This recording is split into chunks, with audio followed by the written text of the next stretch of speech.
back. My name's Aimee. This is my brother, my older brother. I'm his little sister. Derek.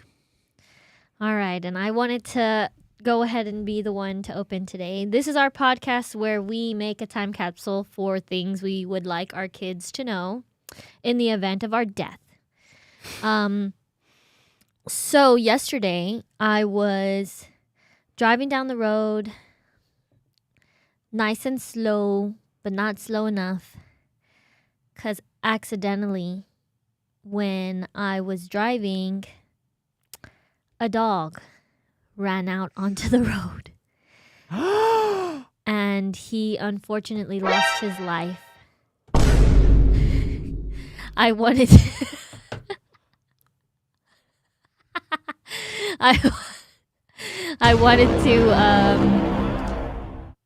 I wanted Why to are just you dedicate laughing right now? because it was very sad. I was really sad yesterday when I accidentally became a dog murderer.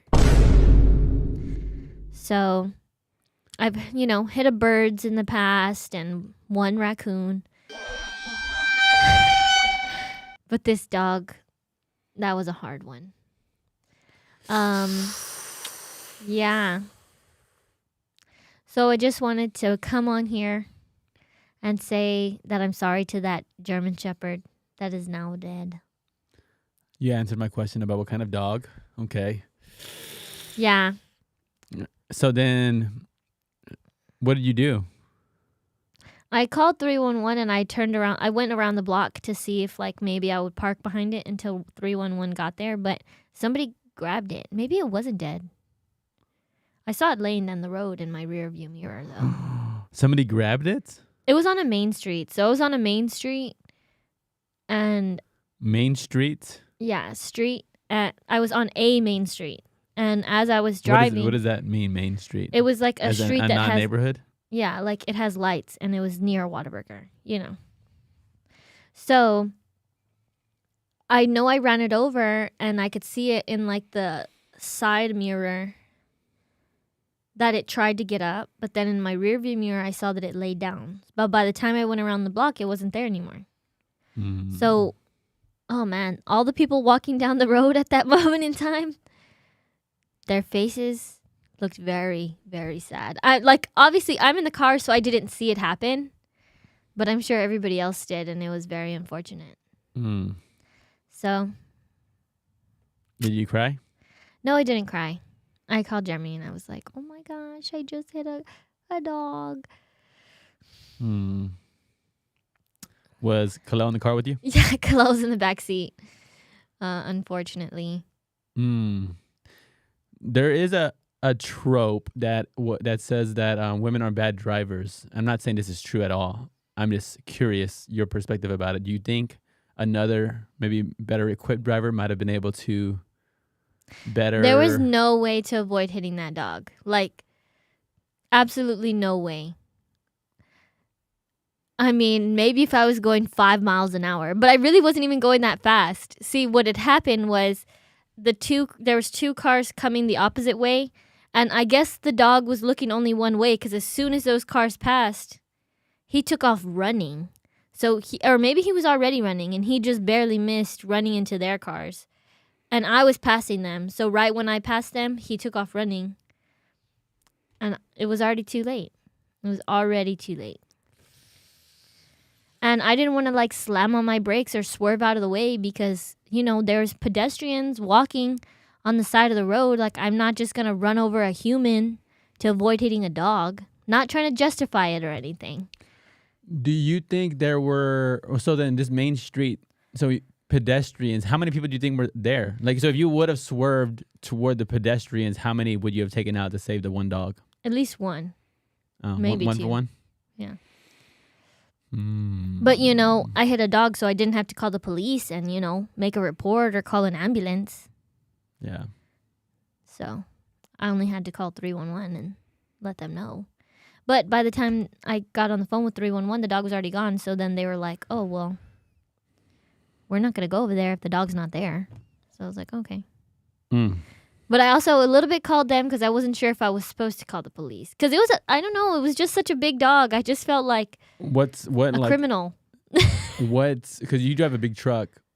Was there a sound that took place? Like, do you think it just went like over it, like the wheels, both wheels, or one wheel? It definitely got the front and the back tire on the right side. Mm. Yep.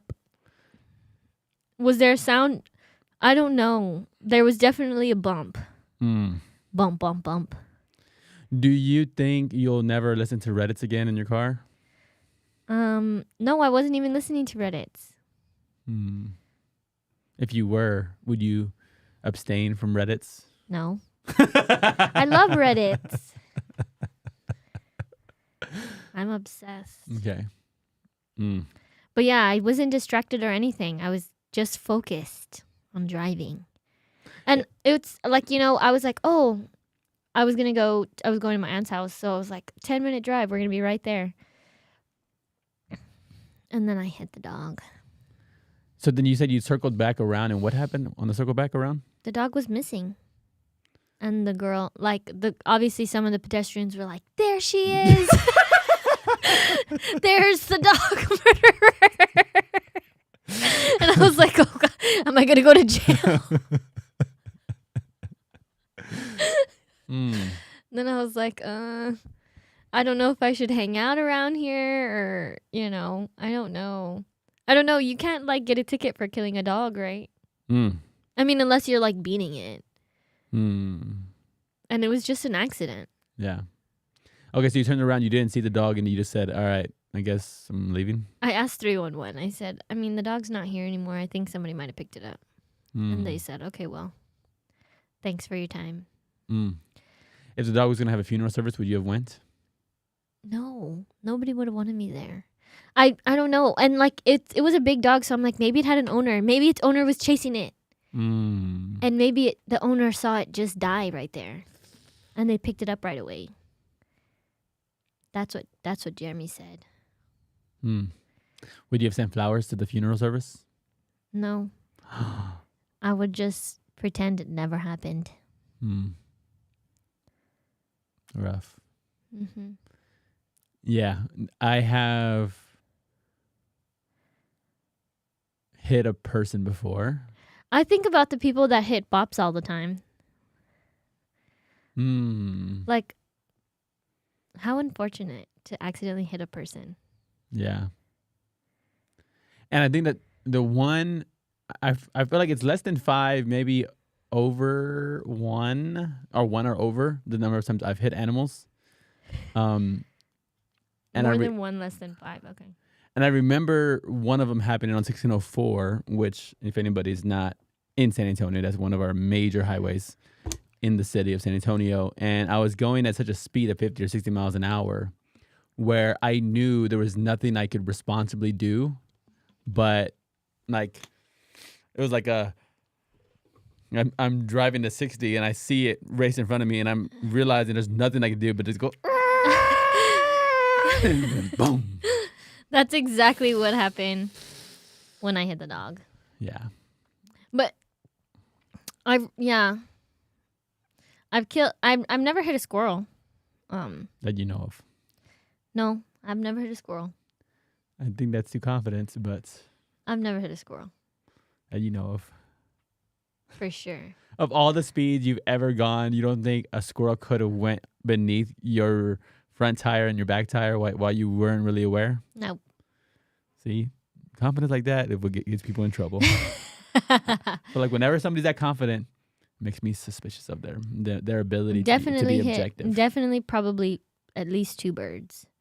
But that's because I drive on highways a lot and a lot of in between cities a lot. And I think there's a lot of birds and stuff in between cities. And that raccoon happened in between cities. Jeremy always makes fun of me about the big raccoon because it was a giant. It was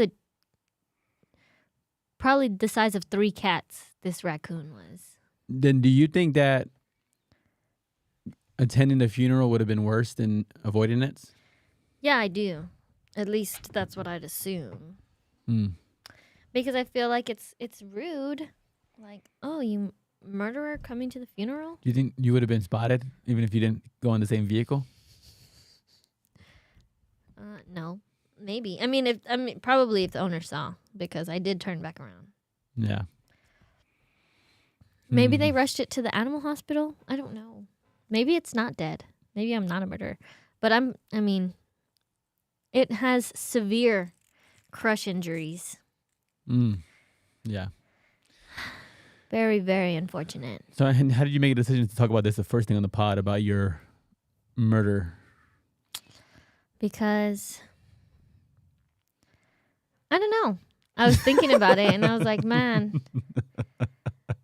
I guess if you drive long enough, eventually you're going to kill an animal. Yeah. Hopefully you don't hit a person. But Hopefully you don't stab a person either in life. yeah, let's hope for both of those things. All right. Let's hop into the subject Yeah. of our pod today, which is lessons that you would want to give your kids as they go into elementary school, middle school, high school, college, and their professional career. Maybe we'll start just on the lower levels. Anything you would say to your kids as they're entering elementary school? And maybe I suppose it could be multi-generational as far as what they should say or do to prepare their kids for elementary school as well. Maybe we'll do multiple layers as well. Would you like to go first or would you like me to go first? You can go. So I think about what will I do to try to help my son be ready for elementary school, like make it a little bit easier of a transition. And I think there's things that like him playing sports in the area to maybe already been t-ball friends with several of his classmates before he even goes. I think that's something that's like an interesting thing of like, how do you help him to begin knowing how to make friends, how to make connections, those things. Like little things that I think about, even like with being on the t-ball team, I wonder how much is being taught in our era. And I could see some of it surely not being taught as far as like something basic of like, hey, all right, son, when you go to your t-ball team, again, maybe he's 3 or 4, when you see your teammates, give them a fist bump or a high five or something. Again, that's like such a simple gesture, but having been on a t-ball team, like none of the kids do that, right? So I think there is like, just imagine if you just taught that one skill, that one, I'm hesitant to call it a skill, habit. You teach that one habit of when they see someone that's on their team, they high five them, they pound them. Do a greeting. Also, let's say if their teammate scores a run, it's such a rare thing for them to even give each other high fives. It's like building a culture of, hey, let's do it, high fives or whatever. Like, Yeah. so I think maybe this is the more the multi-generational. Hey, son, how do you help how do I help my kids to get ready for? So me getting him ready, it's more on me of what am I going to do to prepare him for elementary school. Help him to have the habit of greeting people, whether it's fist bump, a high five, looking somebody in the face, learning names, like name learning, and using the name when you see them. You know, hey, Aimee, or hey, and use their name, look them in the eye, and share some kind of greeting. Think about that. I think about that with the teachers as well. So the teachers, again, I'm not a teacher, so I'm not even in that world, but I wonder how many kids greet their teachers, hey, Mr. whatever. Yeah. Good morning. Hey, Yeah. Mr. Johnson, good morning. How are you doing today? How you like the weather? Or again, like what are a few simple questions you could use as small talk as you see someone? Yeah. And so what does that greeting look like? What does that little bit of small talk look like to build habits in them so that they have not so much an advantage, like a competitive advantage, but so that they're able to better make connections in the world. Yeah. Any thoughts on that? Yeah. That sounds like a good thing. Thinking about it.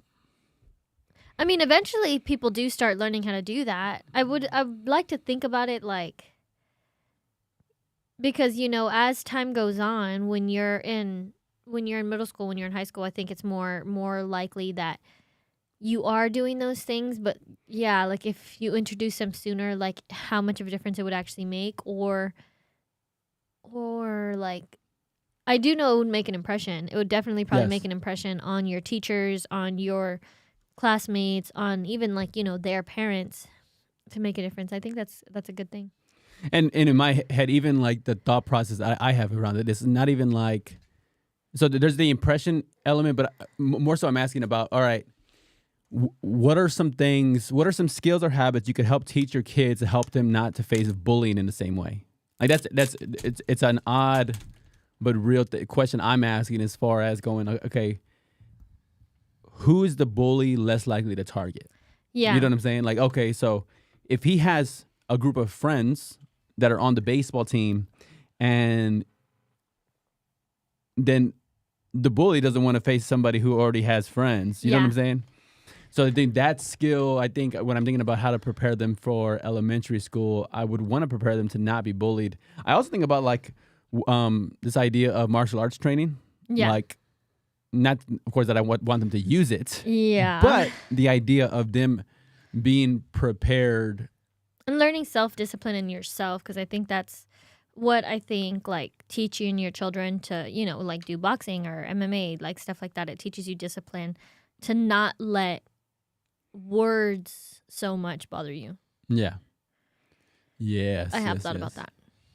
So I think maybe those two things: the skills of greeting, and the skills of greeting connection, maybe purposeful connections leading up to elementary school. Maybe that's t-ball, maybe that's martial arts, maybe it's doing different events with families. I'm going like, what's the extreme? Not that I'll be extreme, but what's the extreme version of a parent helping build connections before they even get to elementary school? Yeah. Like, is there something like Yeah. outside of sports to, like, is there any way for one parent to get to know other parents, like intentionally and deliberately Yeah. with stuff like that? Yeah, I don't Even know. like so one thing I would think about is like body autonomy, like making sure that your kids understand that, like, if you're not comfortable with something or if you don't feel comfortable with something, you can say like, I don't like that, or like letting the classmates know. And because a lot of times, classmates get kind of funny when you go and tell the teacher, but even if you're just able to tell your other classmates, like,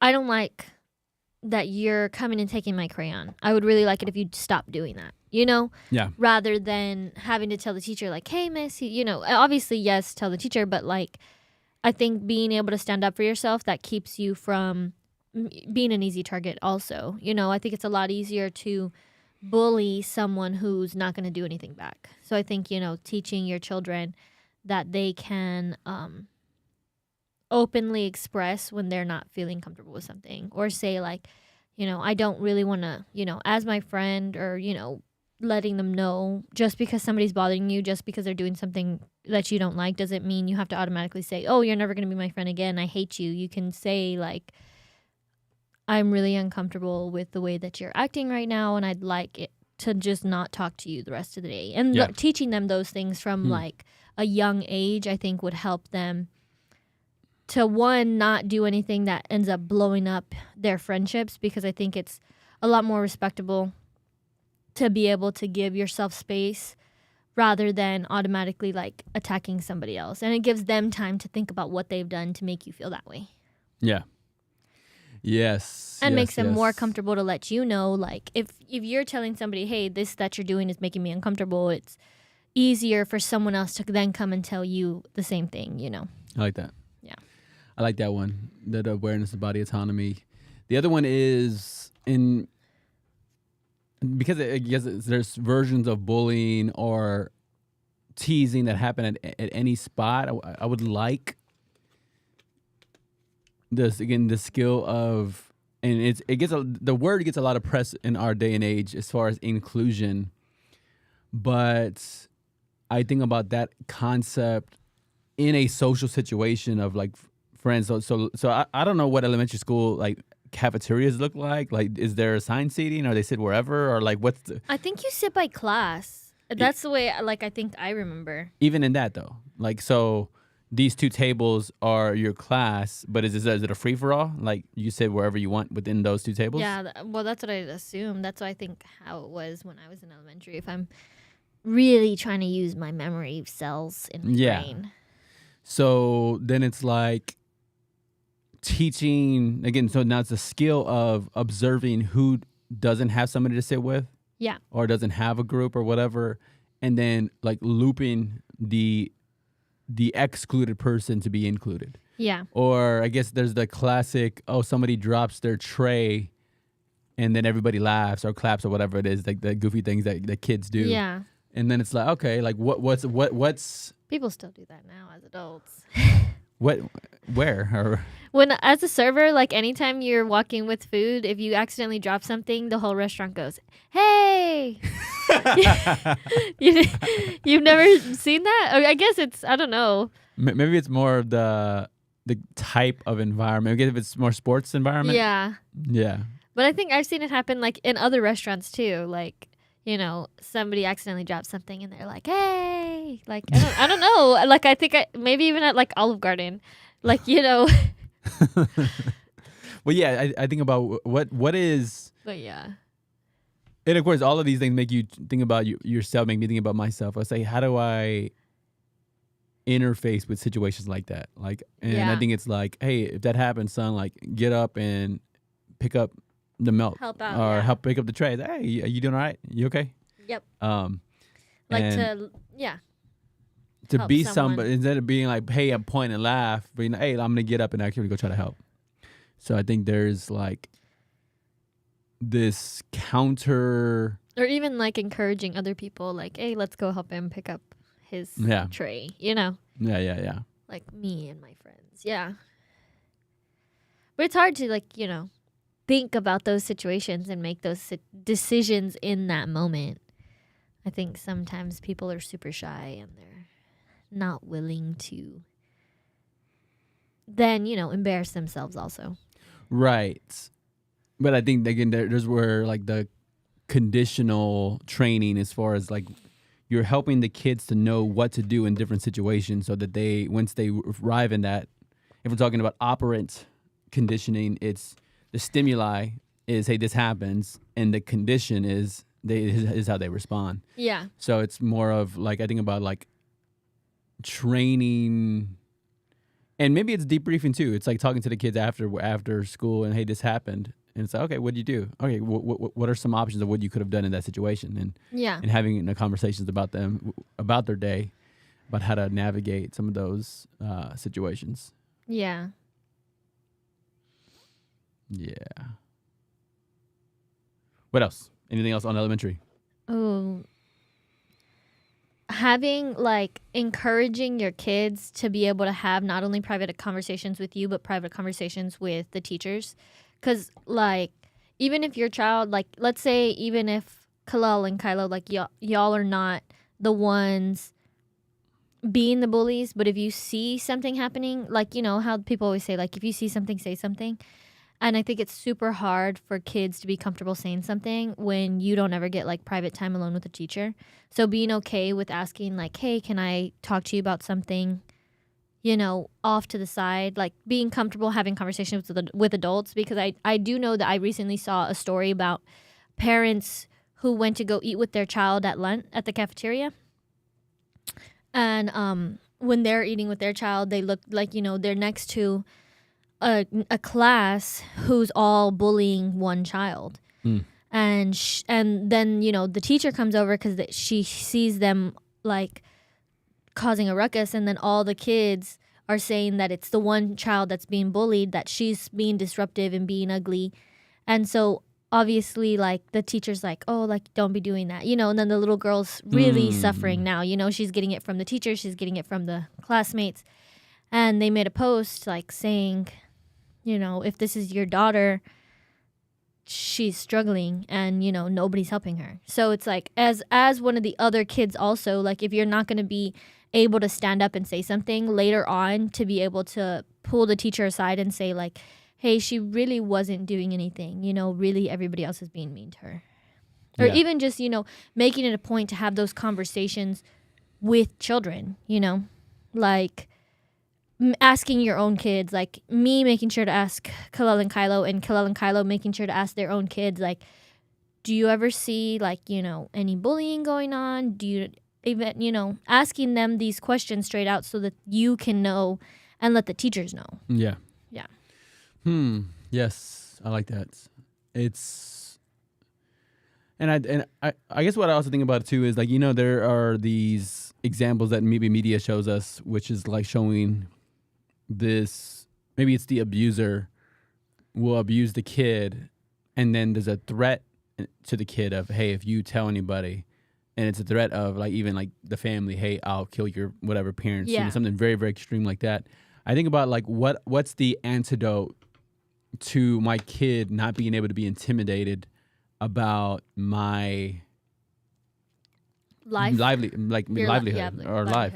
So I go, and maybe that's the tip I'm giving Corzin with his kids, as far as like maybe it's a fitness push, because it's like, what would it take? What would his dad have to look like where Corzin cannot be punked about his dad getting punked by somebody saying, no, like, you think you'll take my dad? Yeah, right. You know what I'm saying? Like that kind of vibe of like, I believe my dad could take you out if he wanted to. So you can't intimidate me that you'll take him out. He'll take you out before you take him out. So I think, and if not, I think it's like this. Maybe it's even, or even just being that person to your child, that they look up to you like that. I think even you don't have to maybe be super physically fit for your child to even just assume that you're like that. If you're that kind of protective father with your child. Yeah. And I think there's this idea of, and there's been different whatever viral clips when it's like, maybe it's about like the daughter bringing home a guy, and it's like all the dad's friends are in the garage, whatever, like shirts off or muscle shirts and tats showing, all these like, right. So it's like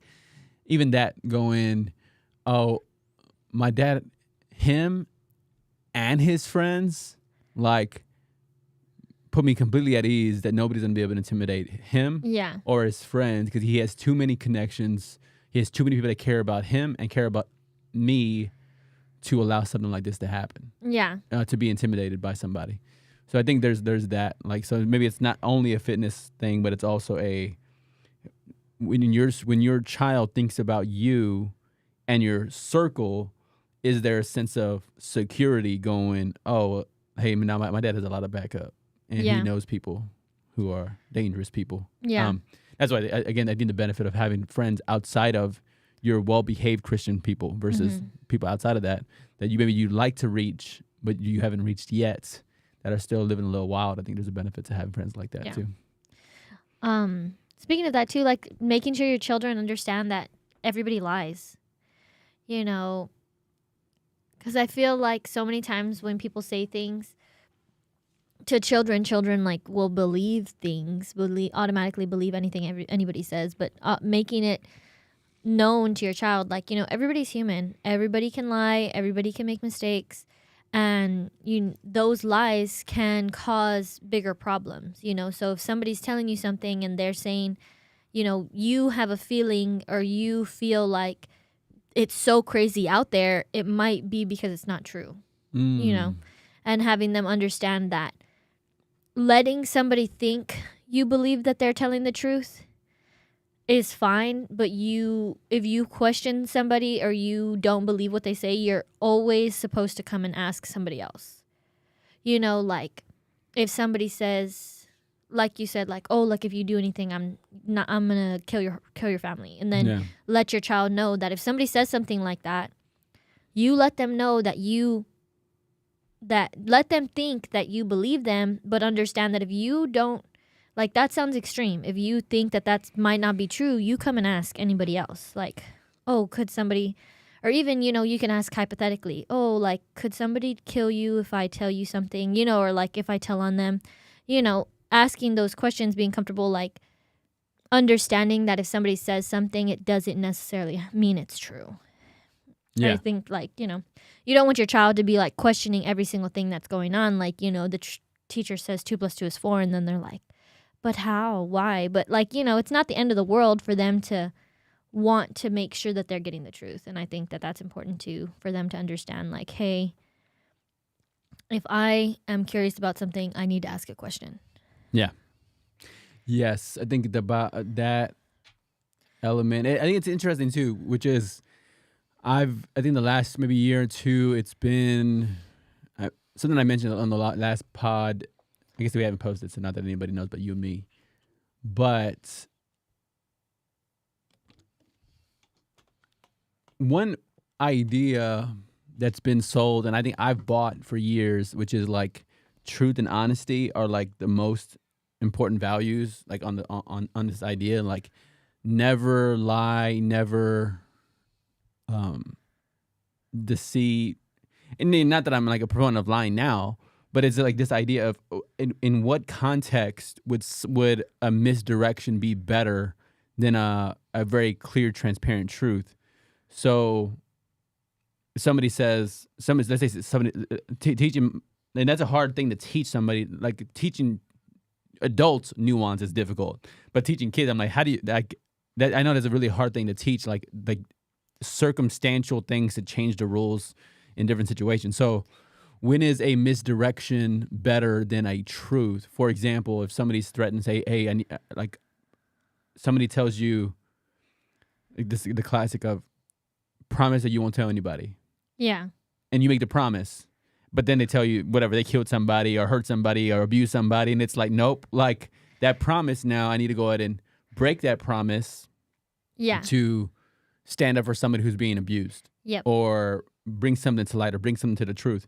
So it's like this idea of, and again, I bought into it myself for years, even before, like this is before Jesus. Like I remember, like lying was like the worst possible idea of a vice. You are like scum of the earth if you would lie or misdirect or whatever. But then, like as a 39-year-old, thinking about it, going like, no, there's a it shouldn't be for stupid things, but Yeah. when it comes to like, there are circumstances where a misdirection I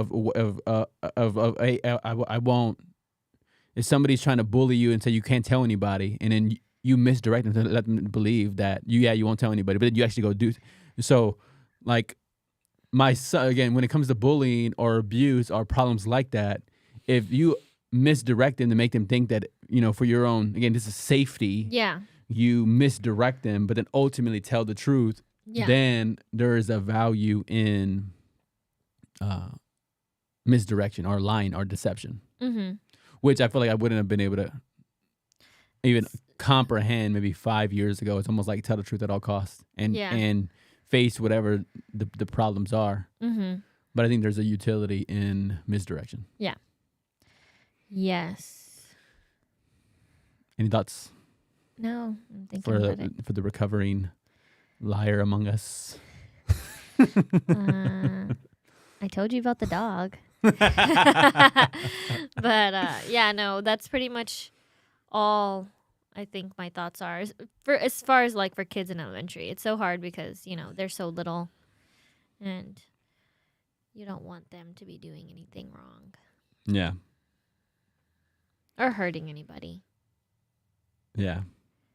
It's weird because sometimes I could be like, man, we have cameras everywhere, but then it's like when it comes to elementary school, you almost like want cameras everywhere. Like the idea of you even talking about the kid talking to their teacher about what's actual bullying that's happening behind the scenes even gave me like Anxiety, like you don't want your child alone with the teacher. Right. Yeah, definitely. That's what my thoughts were too. Like, maybe like on the side at recess, or, let's talk in the hall. Not like right. after school, everybody's gone. I'm going to be here by myself. Right. Yeah. Yeah. Or even like have your parents take you early in the morning. So, before anybody's there. Yeah. And parents, can be in the room or wait outside or whatever it is. But yeah, I wouldn't assume that a child would be able to be alone with the teacher. Yeah. I don't think there's like a way to do that. But yeah, I understand the worry there. Yeah. Yes. Yep. Got it. All right. So are we moving on to middle school? Yep. All right. Lessons for your kids going into middle school or for your kids who are helping their kids to go into middle school. Any thoughts, any differences there that you would add to the mix that we haven't already discussed at the elementary level? don't let teach your kids to not be offended when people put words in their mouth. I think that happens so often, like especially when you're in middle school. People like if you do something, they're like, "Oh, you're doing that like, you're eating banana. Oh, you're doing that cuz you're gay." Like, kids especially at that age, they're doing all that stuff because they think it's funny. They think they're going to get a rise out of the other classmates, and like people automatically get offended like, "Oh, and I feel like getting offended doesn't make it better. It doesn't make you look better if you get mad about it. And then they're like, "Oh, you're getting mad because it's true." Like, Yeah, yeah, yeah. So it's like, okay, whatever. And then, not saying anything, they're like, "Oh, you're not saying anything because it's true." Like, I feel like there's no winning. So I feel like at that age, you really need to teach your kids, like, anything that these kids are saying, like, it's not true. One, it's a small like time in your life when people are not really going to remember everything that happened, but they're going to remember the way you treated them. So if they're not going to remember somebody making a stupid joke about you doing whatever, but they're going to remember if you were annoying or obnoxious. They're not going to remember the parts of like, you getting made fun of, but they're going to remember the people who were making fun of you. So it's like, you don't want to be the person who's making a big stink or crying in the classroom or doing all these things. It's kind of like you need to teach your kids to let things roll off their back at this age. Like, okay, that's fine. If that's what you want to believe. And I think that makes a bigger difference at that age. And it makes like your own kids feel better. Like I do know, like I think when I was in middle school, like I had like at different points in time, like people were like, "Oh, you're so annoying," or say something, and I would just be like, "Okay, whatever." Like, like I would just be like, "Okay, well, if that's how you feel, go for it." And it would just make people so mad. And I think it's because, like, I don't know. I think at that age, people are looking to get a rise out of you, and if you don't let them, then it's not too bad. Yeah.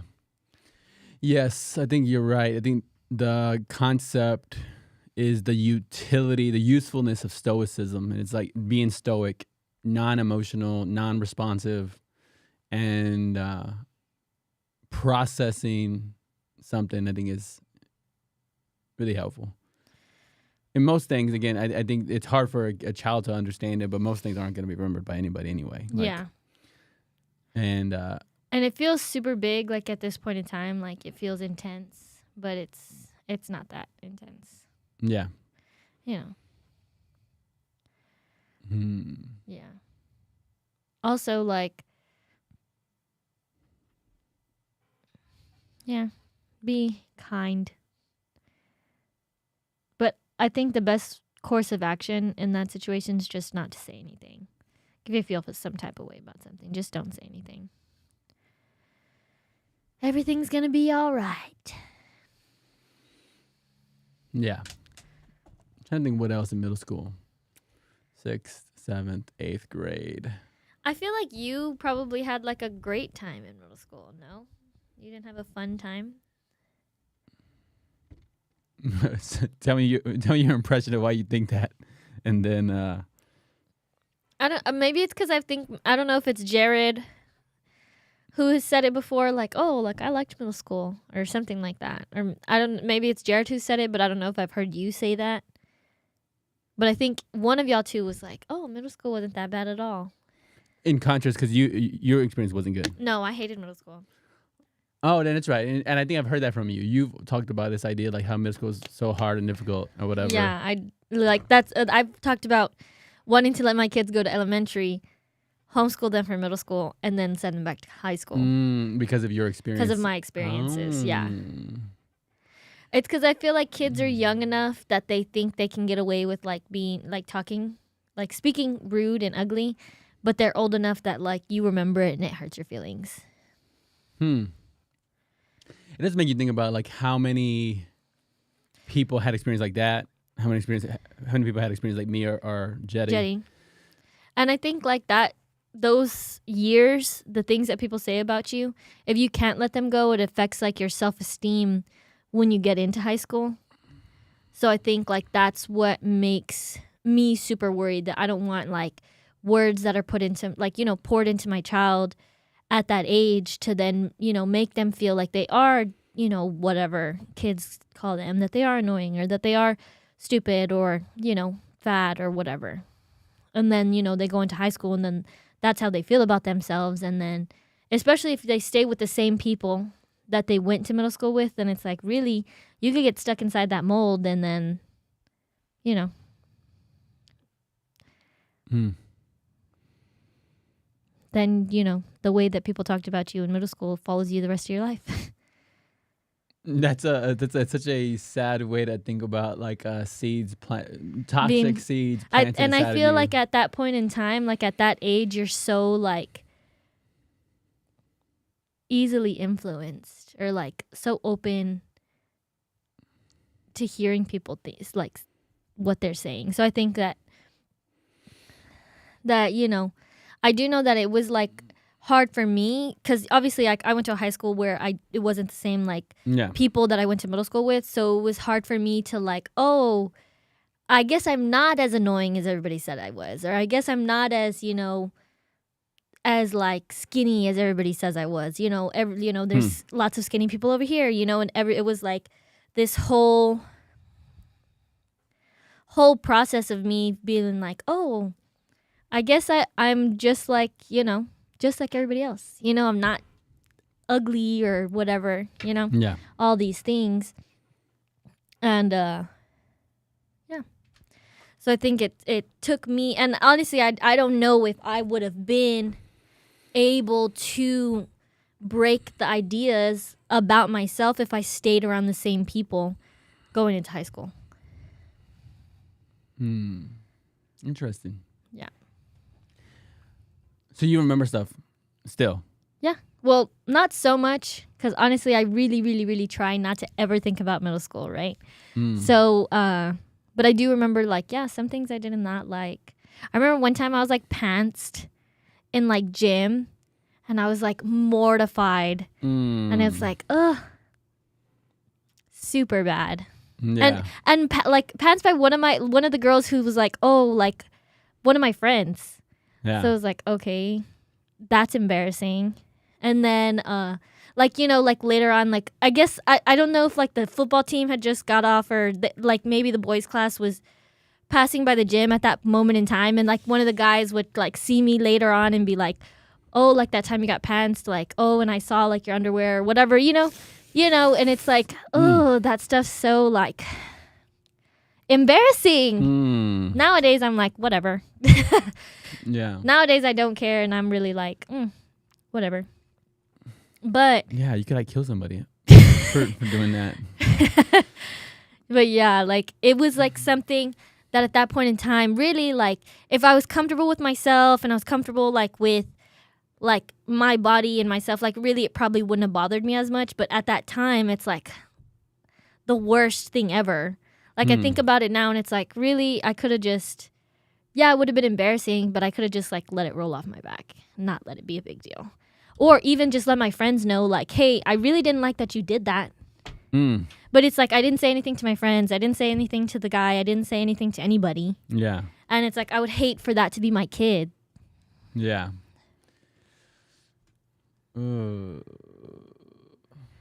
Just gonna kill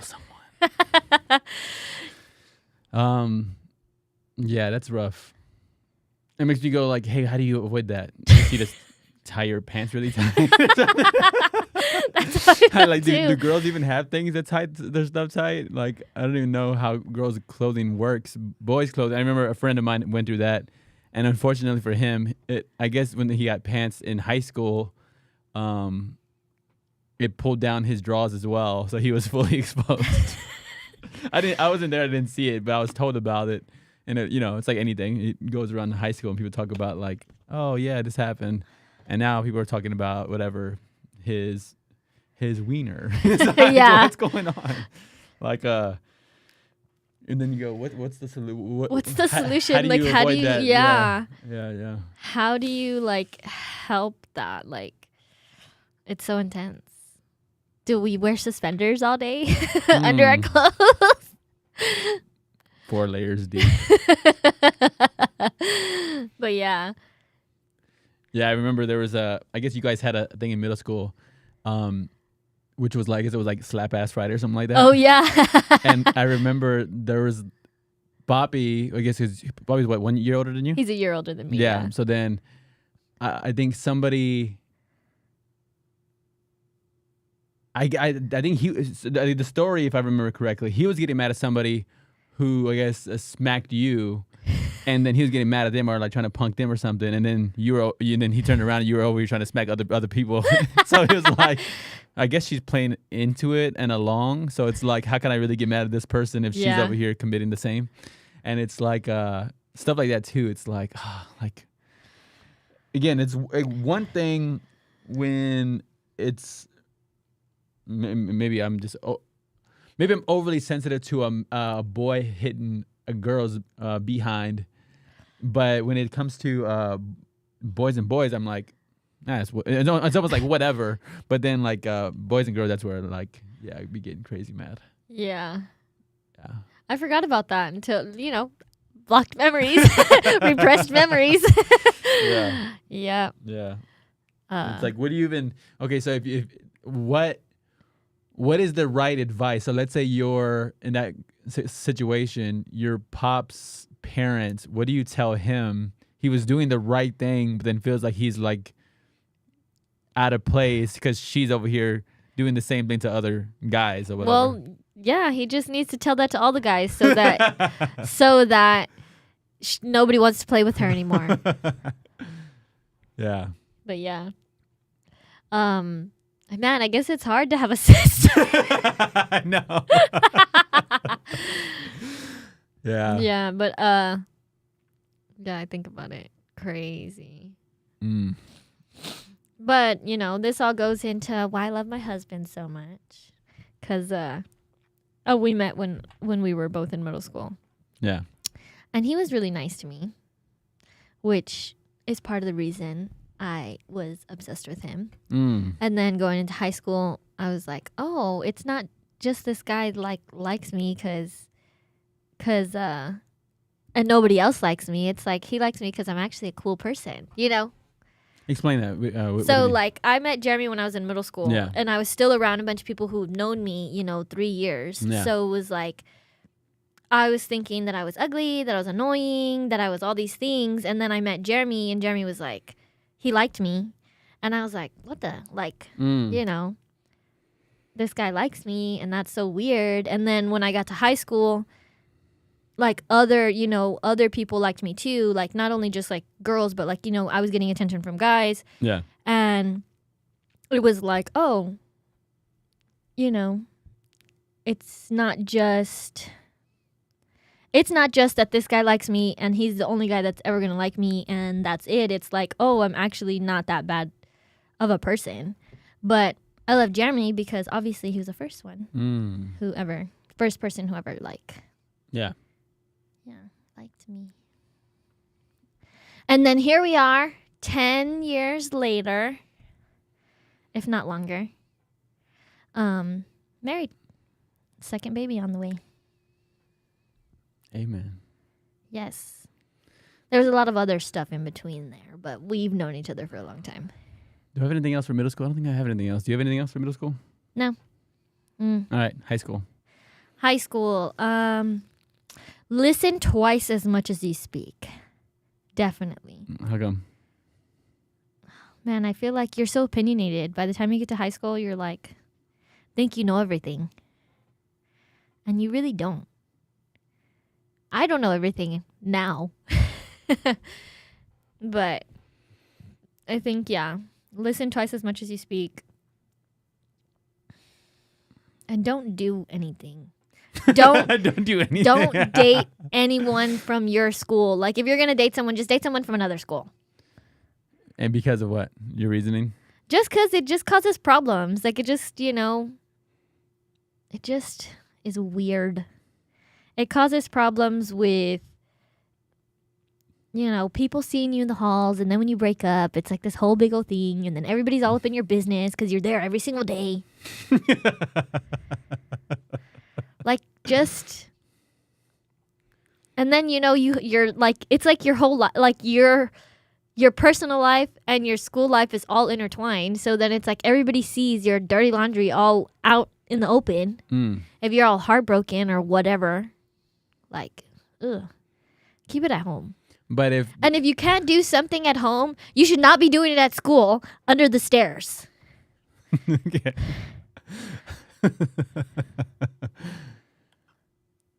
It is interesting to think about how I remember even like the first week of high school and the coaches were talking about how girls are only going to bring problems, and you look back and go, yeah, I guess that pretty much was true. Like, yeah. Not that you listen to him, no, but.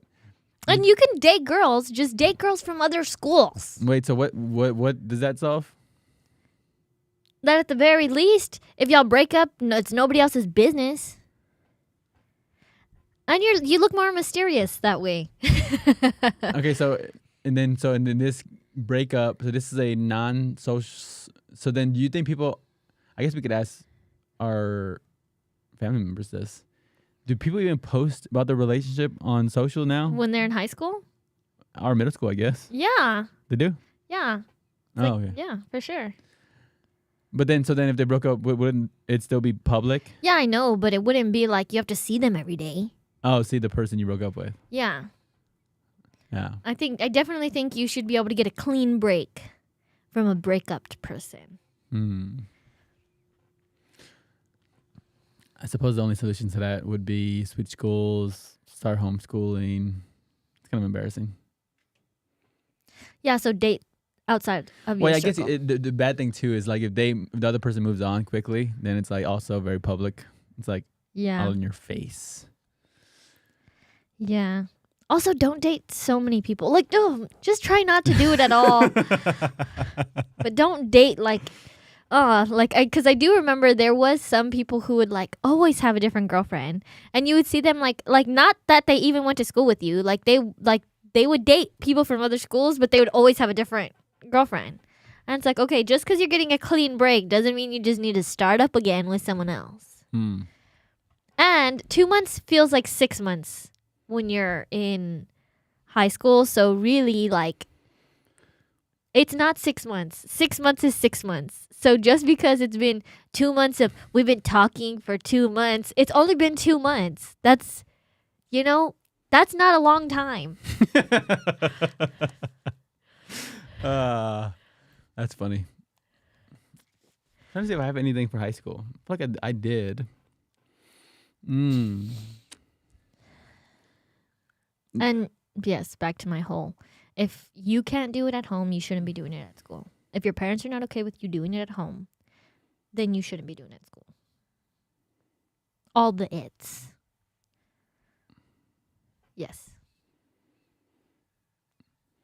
Anything as far as balancing life, do you think you want your kids to work during high school? Do you want your kids to focus? Do you want them taking like advanced classes? Do you have a preference there? Do you want them to get some of their college work done? Do you want them extracurricular stuff? What's all of that like? I definitely want them to be doing all the things. I want them to be, in AP classes. I mean, I was in AP classes. I would like, and Jeremy was too. So I'd like them to be AP dual credit students. I'd like them to be making sure they're prioritizing their work. And, I'd like to be involved enough to know when their grades are slipping. And I'd like to be involved enough to also know when, like, they are going to want to do something, like, oh, there's a party and I really want to go. Okay, well, I'd like to know that you're at least passing all your classes before I say, yes, you can go to this party. So make sure to be involved enough, I guess, is what I would tell Kylo and Khalil about their kids, Because what I think is, like, nobody was checking on me. Like, I feel like I could have been passing or not passing. Nobody was going to know. Like, really, really no, like, Nobody asked me any questions. Mom would be like, "Are you gonna go to school today?" And I'll be like, "No, I'm not going. I don't feel like it." And she would be like, "All right, see you later." Like, why did you even ask? Mm. So it's like, you know, So you think? So you have a stigma with that? with like making sure that your kids are doing what they're supposed to be doing or what they say they're doing. No, I think with because that offhand's approach of it's all again it's back to like almost like whatever you want, Yeah. right? But I'm saying in this context, do you have a more like, nah, like you could not want to go, but you're going? I think everything is negotiable. You know, like, okay, well, if you don't want to go, like, let's log into your school and see if you have all your assignments turned in, you know, or what do you have coming up that you could be working on while you're here at the house, or, you know, stuff like that. And then if they at home, are they banned from video games and internet and Netflix? If all their stuff is done, if they're getting done what they need to If be it's getting not done, okay, well, then no, then they have to work on their stuff. Yes. Mm. Yeah. You can't just do whatever you want. Okay. I'm trying to see if there's anything else. Because I like, okay, and this would go back to like the whole parenting, like natural consequence parenting. Have you heard of like that? Break it down. Natural consequence parenting is letting your kids make their own decision and suffer their own natural consequences. And I completely believe that. Like if you are telling your kids over and over again not to eat candy for dinner and they're not listening, okay, well then you let them eat a bunch of candy all day and let their stomachs hurt at night. And then you let them know, okay, well, that's a natural consequence. Or like, but I don't believe in like how mom kind of did it with Diamond, where she was like, okay, well, she wanted Diamond to go to, you know, an hour early, an hour later for the last 2 weeks of her senior year. And she said, no, I'm not going to do it. And mom's like, okay, I'm not going to force you. So she let her suffer this natural consequence of now she didn't graduate. Now she, you know, years later, she has to get her GED and all these things. So it's like, okay, that's a little bit of an extreme natural consequence that you could have avoided with 2 weeks of your time, you know? So I think at that approach, very hands off. And I think. So you felt like you would have tried whatever you could to make her go? Yeah. Yeah, for sure. Which I suppose when somebody's 18, she's 18 as a senior, she didn't have to stay. Yeah. I guess she could have left. Yeah. But you would have done everything you could to make her. Yeah. For sure. For sure. Yeah. Because, I mean, it's 2 weeks of me struggling, pulling her hair, dragging her there, getting her there every single day for what? Saving her from years. Right. But she's saying you can make me go. You can technically wake me up in the morning, but you can't make me stay later. So you'd be wasting your own. Again, like. I would go and I would sit there with her all day. We're doing this together, buddy. That's crazy. It's 2 weeks. Oh. You know, but that's what I'm saying. Like those kinds of things, like letting that just like, oh, well, I'm just going to let it go. Or like, you know, you want to quit a sport, immediately letting your kid quit the sport. Like natural consequence, you can't rejoin the sport halfway through. You can't do all these things. And now you're stuck. What, being a bum at home? No. Maybe I'm going to just make you stick it out for another 2 weeks. I feel like 2 weeks, when you're that like age, 2 weeks is just so long. Like, really, it's not.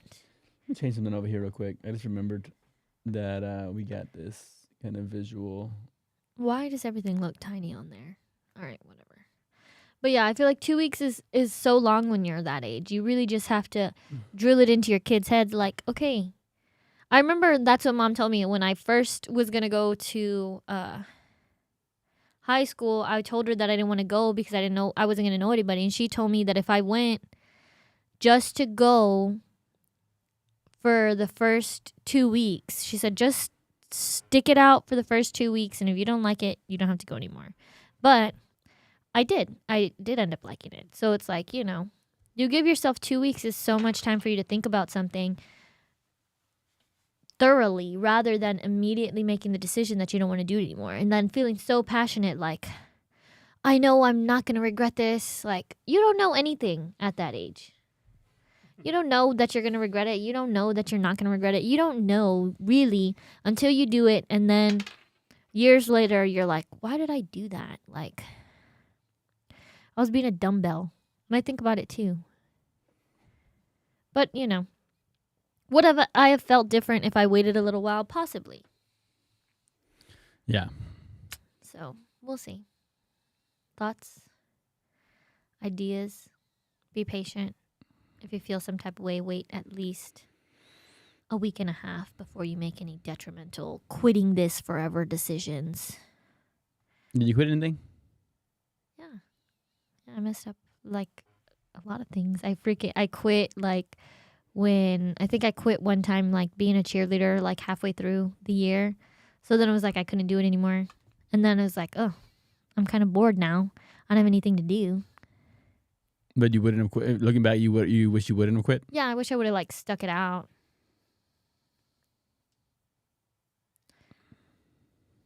Yep. Tried harder maybe. But I don't know. I feel like some people like, sometimes you try really, really hard and still nothing comes out of it. I mean,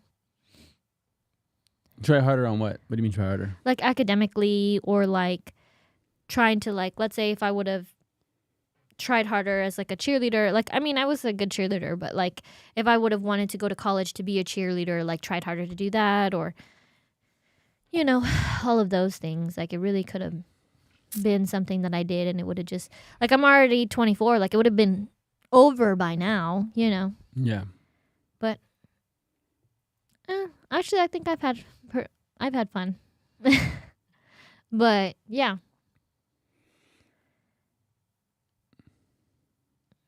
All right. College. Do whatever you want. No, in college, I think, wow, push yourself. I think this is a point in time when you really should push yourself. I got one. Go. So I think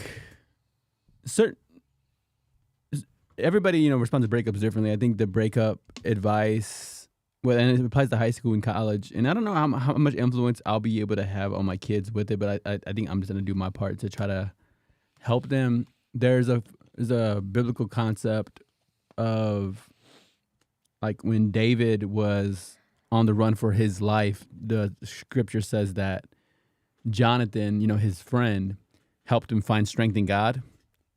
Also, his other event in life, his wives were kidnapped, and the other men's wives were kidnapped, and their place was, robbed, and his own friends and men were planning on killing him. And then it says that he found strength in God. And I think about like that one, I'll call it a habit, a skill, maybe even character. And there's other texts as well that talks about like the person who can find strength and confidence in God is like a tree planted by a stream. It's like nourished and it has green leaves and bears fruit and it always is doing well versus like the bush in the wasteland and in the desert that just dries up and it's malnourished and it's struggling to do anything good. So I think the lesson I would like my son to take from that is if you can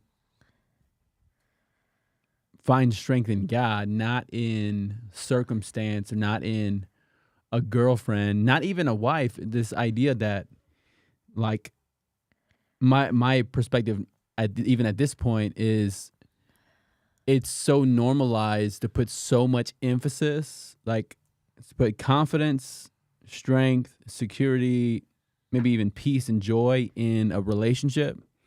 And then when the relationship either fails and you break up, it's devastating. Or if you break up and they go to somebody else, that's devastating. Or even if the relationship does last, whenever they're imperfect in the relationship, that's so difficult to process.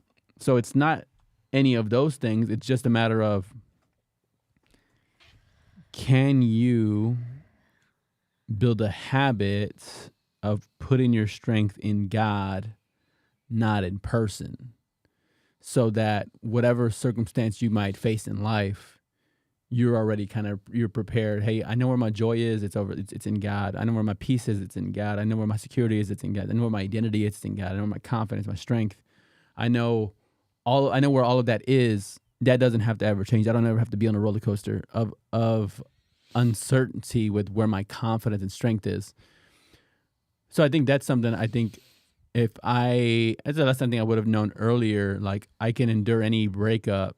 It doesn't mean you don't get sad or disappointed. Those are regular emotions. But if you can find a way to put strength in God and your confidence in God, then it also makes every challenge more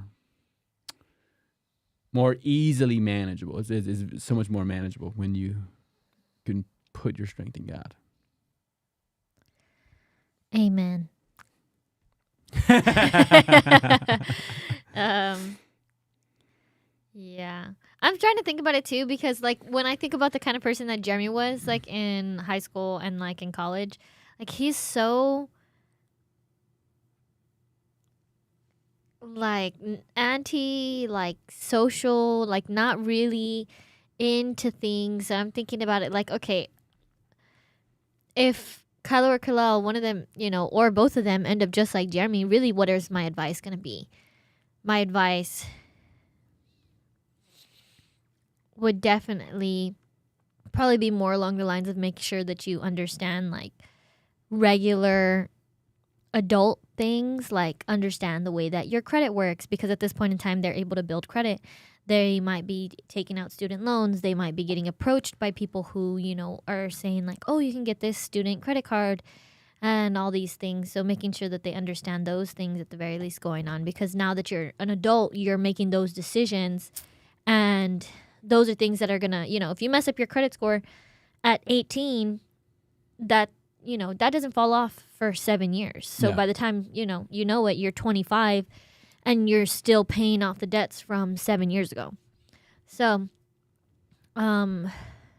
making sure that those things are going on, because I think those are problems that I run into like with Jeremy and myself, with like, he doesn't know too much about how to set up appointments or talk to like the cell phone people, or talk to, or even navigate his financial aid forms and stuff like that. So definitely making sure that my children understand, one, how to fill out paperwork, how to read paperwork, how to I guess educate themselves on things that they might need to know, because we had just had that conversation about, even if you call the place where they're supposed to know, a lot of times people don't know.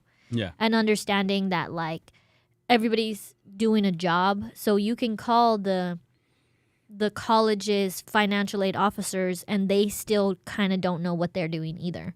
Everybody's human, everybody's, starting the job. There's at some point in time everyone has to start their job, and they're going to make mistakes and they're going to do the wrong thing. So making sure that my children understand how to educate themselves on filing adult paperwork, doing adult things, applying for insurance and that stuff. Keeping track of their finances, because you could date someone who steals all your money. Like I do to Jeremy.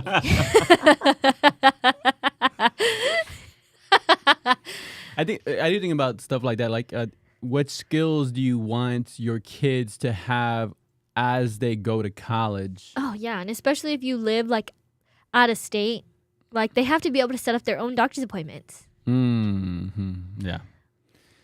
Yeah, and I think about also like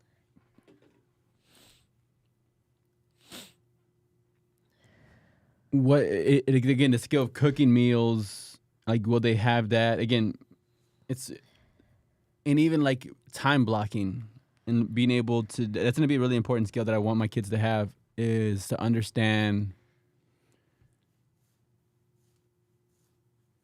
what work is like. And I think I'm projecting here. I'm projecting that if focus is such a challenge now,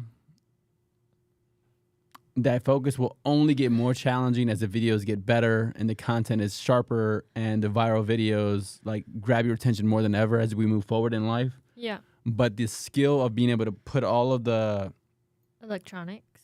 electronics, social Distractions. networking, TV watching, music listening aside and lock in, I think that skill is going to be such a rare jewel. So I think that's going to be a skill I think is going to be really important, and to be able to look at your schedule going, all right, and I'm guilty of this too. Like I'll have a TV show playing as I'm cooking or cleaning, and then but I fundamentally know by the TV show being there, it's going to make everything a little bit slower, make everything less sufficient, but it's a little bit more enjoyable. It's a bit more palatable because I'm Yeah. entertaining my brain while I'm doing something that's not as entertaining, which is cleaning or washing dishes or cooking.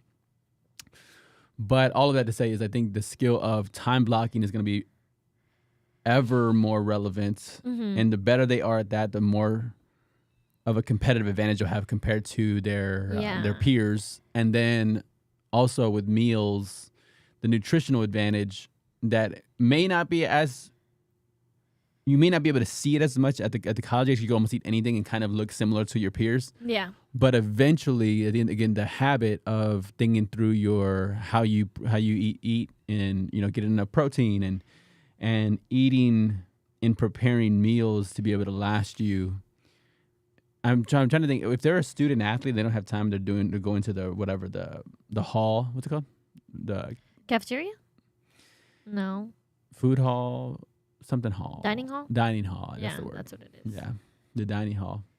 Then again, that's a little bit different because it's like, there's no time to prepare. This is a matter of eating and going.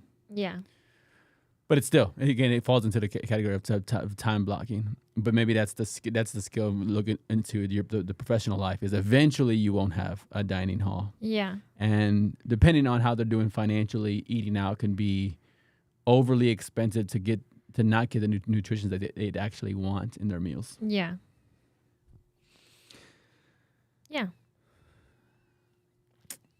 What else? Anything else for college? Any other skills you want the kids to have or want them to be thinking about for their kids? Don't be afraid to ask for help. But other than that, That's a good one. I think it's happened to that one when it came to a career. yeah. But even in college, I feel like sometimes nobody wants to reach out to ask for help because they think, especially if like you have parents who didn't go to college or if you are doing stuff that you feel like people don't understand, like you don't want to reach out because you don't want, one, to embarrass other people or two, embarrass yourself. But it's like you never know who could help. So it's always worth asking. Yeah. I think about that too. Like sometimes when Jeremy's doing something, because he studies like economics and I know economics. So sometimes he'll ask me things and it's like, you wouldn't think that I would know anything because obviously I didn't go to school, especially for economics. And then like he'll say something or like I'll bring it up to Jared and then Jared's like, oh, because, Jared went to school forever. So he's done like lots of math. So then I'll say something and he's like, oh, I think I did that. Like when I was in college, and I'll tell Jeremy like, oh, I forgot that my brother did a bunch of math. He's an accountant. I said, so if you ever need any help, he can help you too. But it's like even just knowing or wanting to reach out, it's kind of hard, I think, for everybody. Yeah. Yes, I think it's a great point. The skill works whether you're especially if you're asking professors or student aides or whatever they're called. They're in the class to help do that. So like those after class programs where you could go and learn a little bit more and have interaction about the material. Yeah. Office hours, it might feel awkward, it might feel weird, but being able to go in there and get more input. And there's always, which is like hard for people to understand, there's always going to be somebody who just gets this subject, who just gets it, who's just better at it, who can just do it. And it's like, it's not because you're going and getting extra help or because you don't understand something. It's not like, oh, you're worse off than them or you're not doing as good a job as them or you're not as smart as them. Like sometimes people just have different strengths.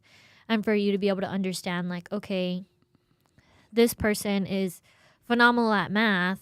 So like, I don't want to ask for help because I don't want to look bad to this, one of my peers. But it's like, in reality, asking for that help, getting that help, it's far more important than the way you look. Yes, there's the quote that says it's better to look stupid for a minute than stay stupid for a lifetime. So if it's about just looking stupid, yeah, just make it for a minute and ask the Yeah. question. Look like you don't know, as opposed to actually being stupid and not asking the question. Yeah. One is Precisely. way better than the other one. So asking the question, and I think that works for in the professional career as well. Mm-hmm.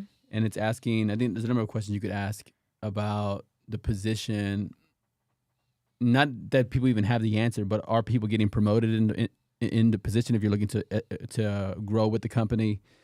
Are there regular openings? Are like very very infrequent openings as far as opportunities for promotion? Mm-hmm.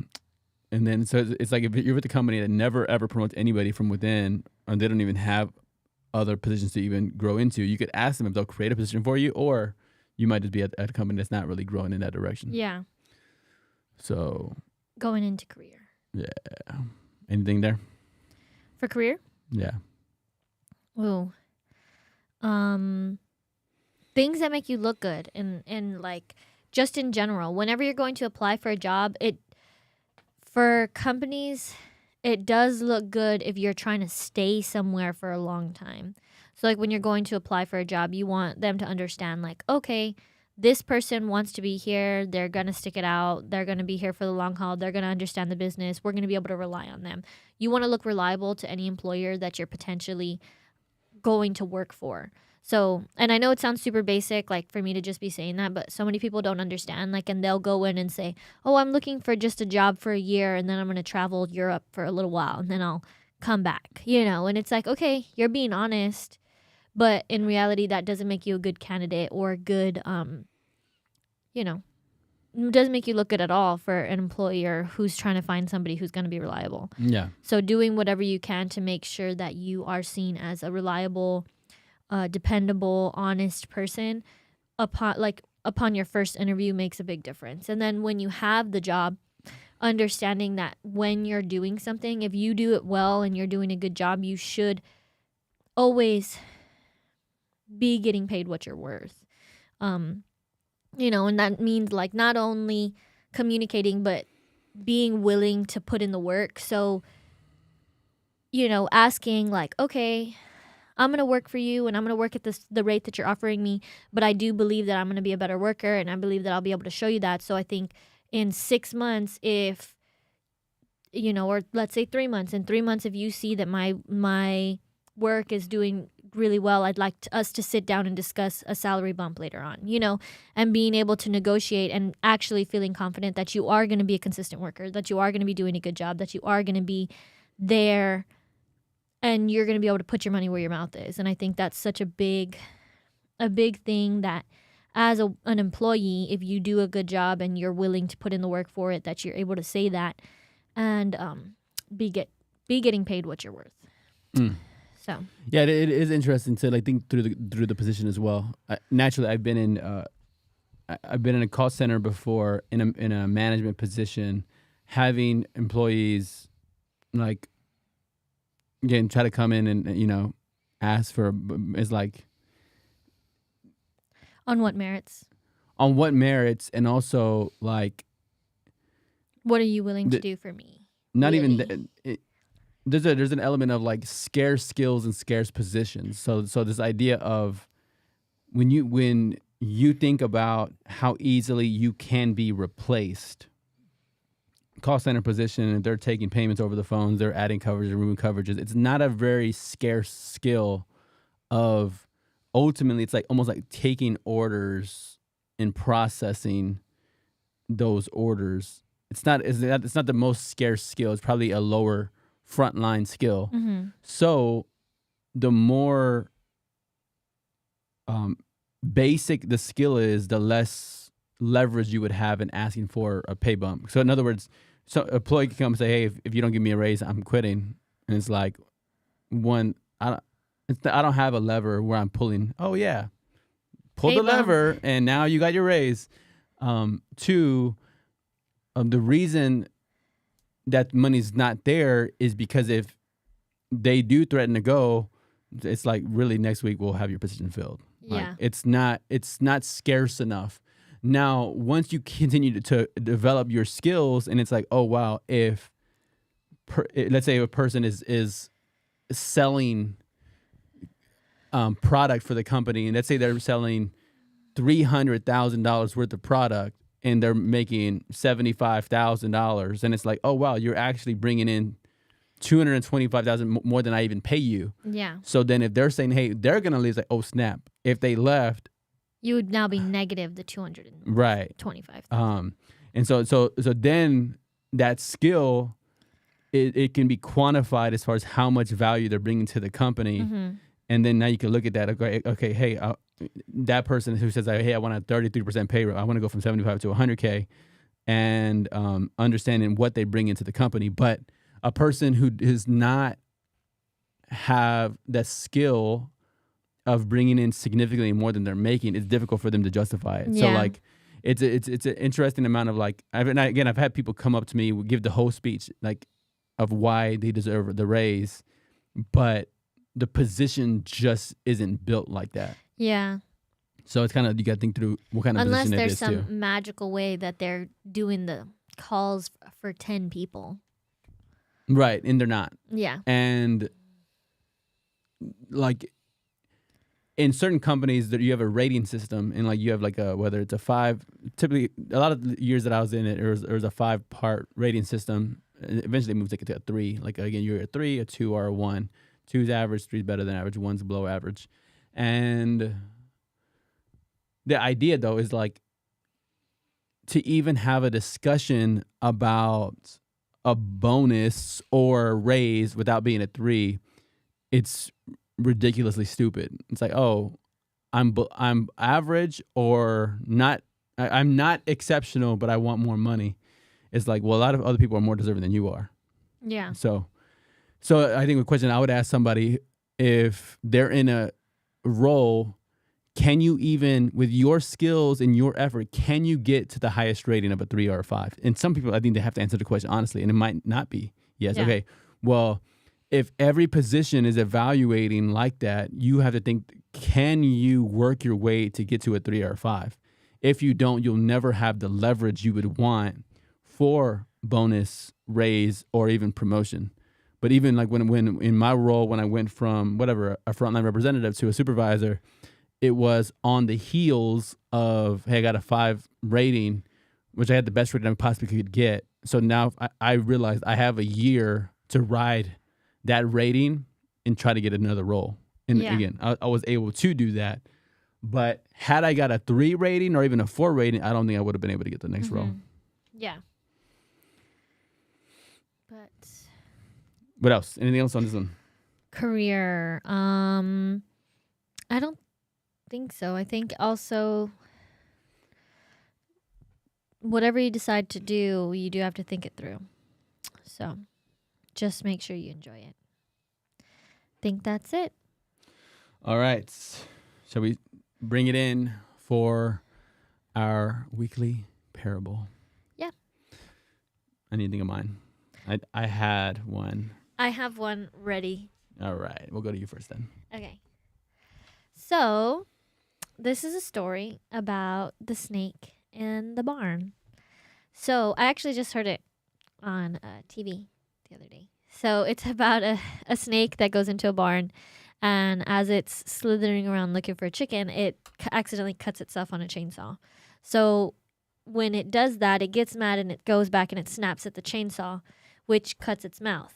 That obviously makes the snake mad, so the snake wraps itself around the chainsaw and starts to squeeze it, which ultimately just ends up killing the snake. So what I want my boys to be thinking about is, and especially with everything that we've talked about today, make sure that when you decide you're going to react to something or when you're doing something, understand that sometimes when something happens to you, you need to take a minute, step back, and understand, like, what is my desired outcome? Like my mom always says, so like your grandma always says, focus on the end result. Was the end result for the snake to ultimately die? No. His end result was supposed to be to end the life of this chainsaw. So what's something that can take down a chainsaw? Obviously, maybe rust, water. So, maybe if the snake had taken a minute when it first got cut, instead of turning around and snapping, would have put the chainsaw somewhere where it's going to get rained on, or where it's not going to be usable anymore, or something like that. So you have to figure out a way to react correctly in order to get your desired result, always focusing on the end result. And this goes into like, sometimes when you're reacting immediately to do something, you end up hurting yourself more, which, especially right now when I'm getting closer to having Kylo come into the world, I'm having so many problems with Kalel throwing lots of fits. Kalel. And you tend to throw yourself straight back, not caring what is there behind you. So immediately something makes you mad and you throw yourself back. And I have yet to let you throw yourself back and hurt yourself, but you very easily could do that. And it's like, I'm trying to help you to understand that that's not the way you should behave. But, I think it's something that you can continuously think about as you go through your life. And that's something that I want you all to think about. That's where we're at. Yes. All right. So today I want to give you, I think it's more about maybe a parable of disappointment. And I think it's like this. There's this. So when I think about parents who spend years and years caring for their children, there's thousands of diapers, thousands of bottles, thousands of washing the bottles and feeding and providing and caring for. And I don't know what it's like to be, again, because Corzin, at this point in time, you're like, I think 12, weeks old, and it's so fresh.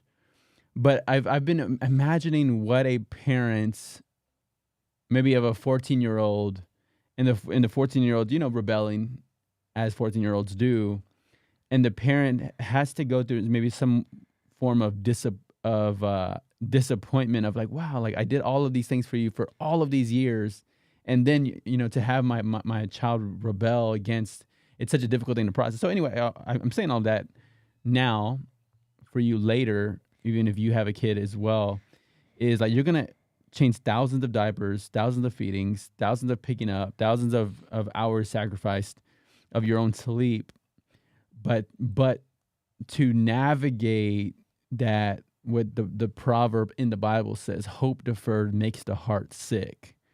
And it's kind of just navigating some of that sickness of like, oh, I thought all of this investment would lead to being able to be more persuasive of them following my wishes.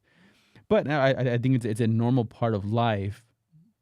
And you'll get, when you have your own child and you go through your own sacrifices, and you'll have your own disappointments to go through as far as when they do things that you don't want them to do. And we all do that to our parents. We all do it to God. We all have a rebellious streak in us.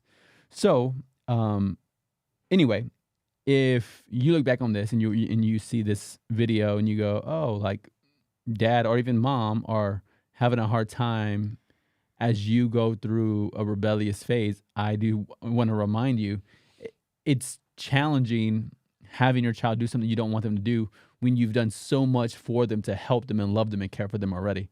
So anyway, I hope you remember that, yeah, just because we loved you for so long, doing so much and gave up so much of ourselves to have you go a different direction, it's a hard thing to process.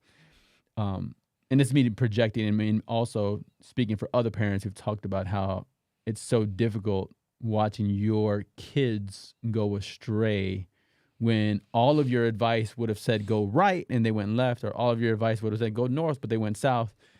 And that's very, very, very, very challenging for any parent to go through. Anyway, love you, and we'll see you on the next one. Peace.